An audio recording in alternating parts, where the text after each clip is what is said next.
Welcome to What's Going On, the weekly podcast and videocast of First United Methodist Church in Yankton, South Dakota. Hello and welcome to this week's episode of What's Going On. I'm filling in for Pastor Katie this week, and though I've been involved in a What's Going On video before, it's a little bit different this go around without being able to have someone to have the conversation with. Right now I'm just sitting in my office feeling like I'm talking to myself, but it's going to go well. This week I'm just going to update you on our children's and our youth happenings. It's been a while since we've talked about what it is that they're up to, so we're just going to give you a little bit of update on that, and also going to talk a little bit about March, because we are in March, and March is camp month. So we're always super excited about getting that underway. Our goal each year is to get as many people of all ages up to camp, either at Lake Poncet or out in Rapid City at Storm Mountain, or possibly even up in Wesley Acres in North Dakota. So we have kicked that off this week. If you've made your way into church, you saw out front, we have our camp scene set up again, as we always do. And encouraging kids to camp out with Christ, or all people to camp out with Christ this year. Out front, you'll also find that we have a pamphlet available to you, so you can look through all the different places and dates that the camps are available this summer. So if you have not received that yet, go ahead, stop in the church, pick one up. It's all available online, and I will include a link to that in the description of this video. So if you're interested in attending a camp, remember that you're never too old or too young to go to a camp, and they have all different lengths of camp and all different interests for the camp. So take a look at those, see what's available. Maybe it's something for you or your spouse or your kids or some family member that might be of interest to you. So I would encourage you to take some time here in this month of March to think about what camp could look like for you and your family. We are hopeful this year to get a bunch of our elementary students to attend a camp. We've had some of our middle school to lower high school youth kids attend camps, and I've taken them to a few different places, but we haven't had a lot of our elementary kids go to those here in the past couple of years. So we're in the works of trying to get something figured out that would maybe really encourage and get those kids up there this year, which might then allow them to, or encourage them to want to continue attend moving forward. So be looking for information for that if you have kids and if you think they might have an interest in attending camp. Other things that are happening with our children, I'm going to here also in the month of March. It seems crazy that I start doing this at this point in the year, but we do. I'm going to start looking towards next fall and lining up our volunteers to help with our Wednesday evening 6:05 program. I have some ideas in my brain that I would love to see come to fruition, but I have a lot of ideas a lot of the time, and my ideas typically involve volunteers and help.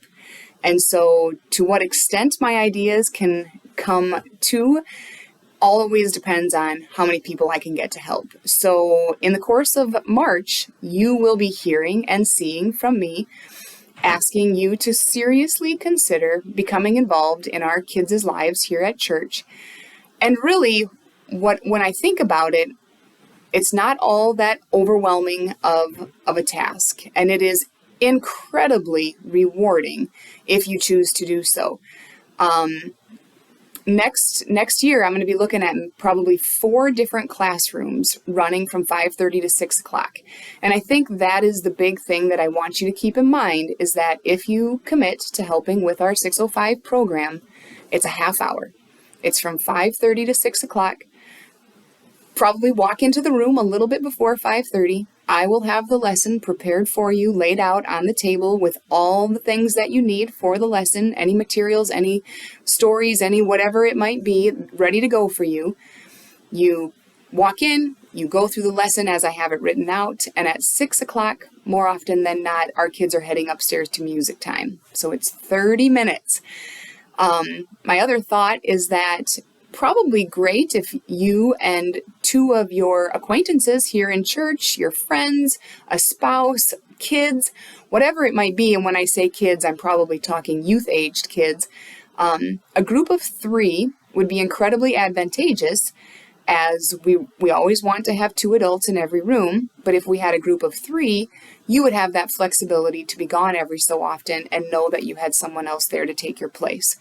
So again, I'm putting a bug in the ear right now that you can start thinking about next school year, 5 months away from now, committing to being part of this church on Wednesday evenings and committing to our children, which when our kids are baptized and when our kids are confirmed, we promise to be part of their lives and to help see them through their Christian upbringing.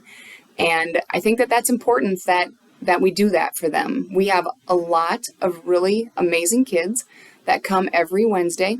Like I've told many people, we get about 35 kids consistently coming on Wednesday nights. And, our goal is to see those numbers increase. But it's also hard for us when we find ourselves limited at times with volunteers.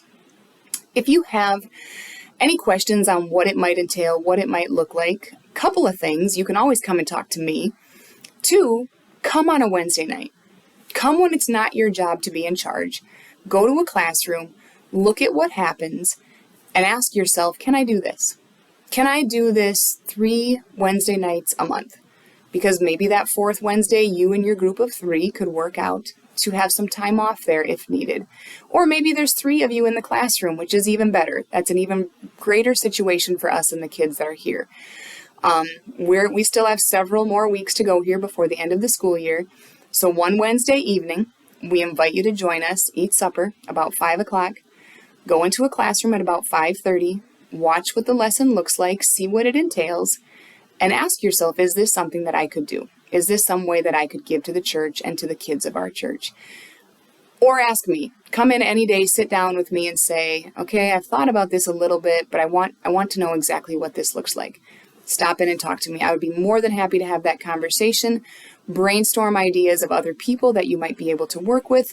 We want, when you come here, for it to be an enjoyable experience and for you to enjoy the other adults that you're in the classroom with. And we need to start now looking towards next fall and how we can make this happen. So that's something that's kind of happening here for me in the next month. Our kids will also kind of crazy. They're going to start to look forward to our annual Easter extravaganza. We hold the Easter extravaganza on Palm Sunday, and our youth are the ones that run that. We are always hopeful that it's a beautiful Sunday morning and that we can take the kids outside and do an Easter egg hunt. We have lots of Easter eggs filled with candy for them. And then when they're not outside at an Easter egg hunt, they're inside interacting with our youth kids who are also wonderful. And they do such a good job with this, and they do such a good job working with the little kids and helping them and playing the games with them and being interactive and involved with them. So that's kind of the next event that's coming up for our kids. I do know that our kids are going to sing in church at the end of March, again, to kind of continue our camp month. They're going to sing some camp songs, get us in the spirit of the season to do that. Like I said, we are looking to try to get as many people as we can up there for that, and adults and kids included. So the end of March here, we will have our March sing-along, if you want to say, where we will wear our camp gear to church, probably have some sort of s'mores treats to give out to them of some sort, or maybe some other camping treat that I can come up with. But we will just continue to promote camp here in the month of March, and we'll look to get kids and parents and youth and adults and whoever might be interested signed up for that. If you are wondering what you can do to sign up for camp, again, come and ask me. I have most all the information that you would need. If you are a member of our church, we have a code that you can put in when you register that allows you to pay half the price of the cost of camp. And for those families who need it, because there are some that do, we have scholarships available. It's a super short form that you need to fill out.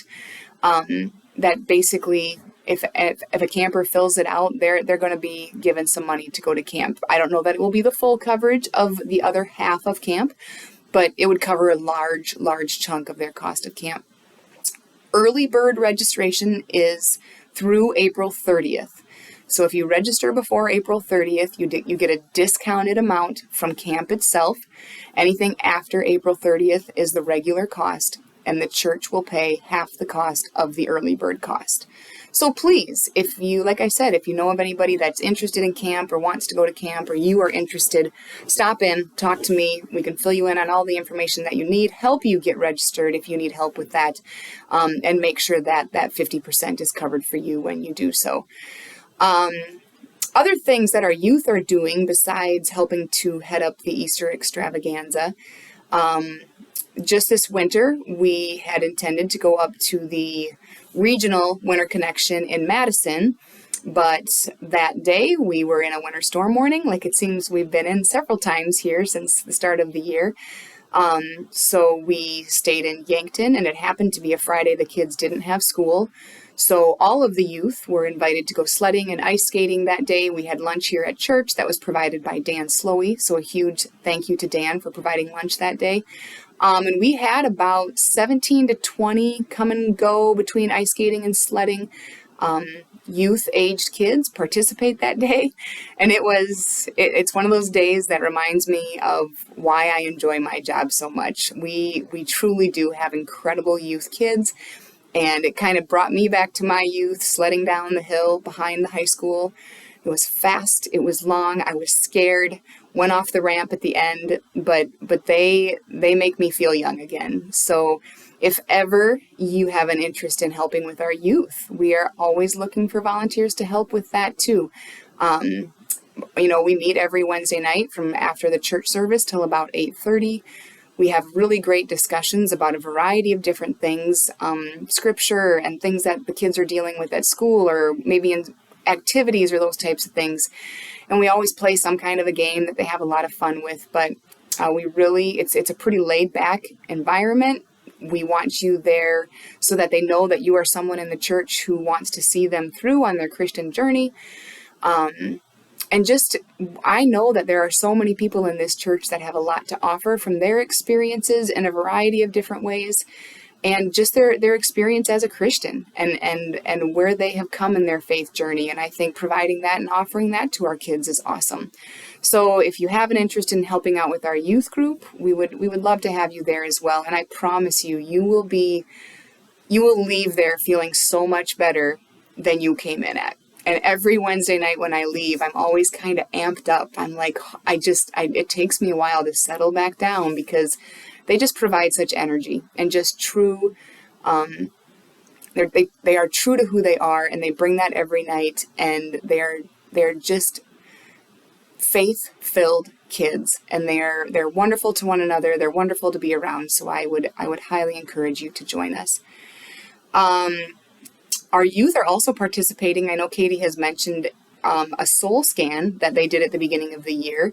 And we've been touching base frequently on where they're at with goals that they've set for themselves. And for some kids, they've set service goals. For some kids, they have set participation goals. For some kids, they have set becoming more engaged in reading the Bible.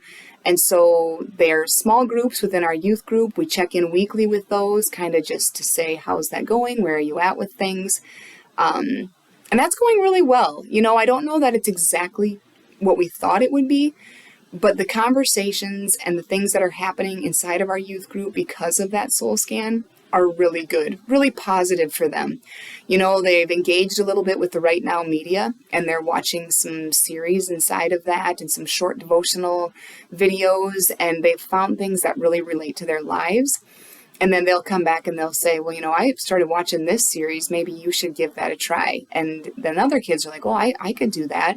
So some really good things happening in there that the soul scan has provided for them. There was just areas where they wanted to see improvements, and they're really working towards those. And the improvements that they're seeing might not be exactly what they thought they would see, but they've all seen improvements in some way, shape, or form. The final thing sort of happening in a bit here with our youth will be our annual trip up to Ponset for what's called Mission Possible. And we've done it 2 years in a row now, and we're looking forward to our third year, where we go up to Lake Ponset and we help them prepare for upcoming camps for the summer. And we usually go up on a Friday night, and the kids really enjoy the opportunity to just have fun at camp. It's kind of dependent on the weather, and we've been pretty lucky with the weather. but we do the campfire on Friday night. They love to play gaga ball. They love just being out by the lake and watching the sunset and just taking in the simplicity of it up there. Technology's removed. They're only with their friends. It's really a great time. And then on Saturday, we get up and we work hard and we do whatever it is that those people up at camp need us to do for them. A lot of it is getting the stuff out onto the water, getting docks put in, getting the water toys put out, cleaning up the kitchen, cleaning up the sleeping areas and those types of things. But when we take 12 kids up there, things go really well and they go really fast. Something I'm going to encourage our youth to do this year is to bring their parents. It's one night. It's one Friday night into Saturday. It's such a rewarding experience for myself, for Julie Modrager that goes with us, for the other adults that have attended, and for our kids. And it's so great to be there to witness it, be there to watch it, be there to be part of it. I know our kids have come home and told their parents what it's like, but I am going to highly encourage our parents to come. Not only could they be incredibly useful up there, but it's just a great 24-hour getaway from whatever's happening here in Yankton, to give back to others, to reach out to others, and to know that we help make Lake Poncet Camp happen.